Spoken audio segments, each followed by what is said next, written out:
সংসদ ভবনের সামনে শিক্ষার্থীদের যে আন্দোলন চলছিল, বিশেষ করে শিক্ষামন্ত্রীর পদত্যাগের দাবিতে যে আন্দোলন করছিলেন, সেই আন্দোলন আজকের মতো তারা কিন্তু সমাপ্ত ঘোষণা করে দিয়েছেন এবং তারা আগামীকালকের একটি কর্মসূচি দিয়েছেন। আগামীকাল দুপুর ৩টার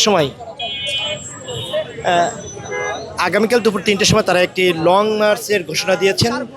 যদি কালকের যে পরীক্ষা, সেই পরীক্ষা যদি পরিবর্তন না হয়, সেক্ষেত্রে তারা এই লং মার্চটি পালন করবেন, এমনটা কিন্তু জানিয়েছেন শিক্ষার্থীদের পক্ষ থেকে একজন শিক্ষার্থী। এবং তার পরপরে আমরা কিন্তু দেখতে পাচ্ছি মানিক মিয়া এভিনিউয়ের যে সড়ক, সেই সড়ক কিন্তু যান চলাচল স্বাভাবিক হয়েছে এবং শিক্ষার্থীরা তারাও কিন্তু এই সড়ক ছেড়ে তারা কিন্তু সরে গিয়েছেন। এবং যেটি আমরা লক্ষ্য করছি,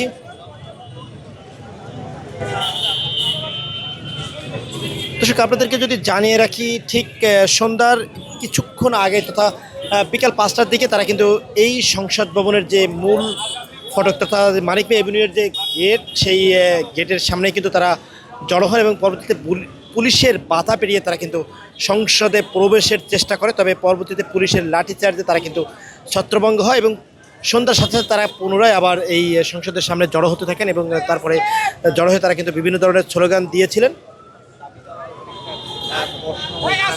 এবং তারপর তারা এই রাত পর্যন্ত তারা এখানে কিন্তু অবস্থান করছিলেন। এবং আমরা যতটুকু জানতে পেরেছি, তারা কিছুক্ষণ পূর্বেই তারা কিন্তু এখানে তাদের সেই আগামীকালকের কর্মসূচি দিয়েছেন এবং তারা বলছিলেন যে আগামীকালকের যে কর্মসূচি, যদি আগামীকালকের পরীক্ষা পিছানো না হয়, সেক্ষেত্রে তারা লং মার্চ দিবেন এই শিক্ষা মন্ত্রণালয়।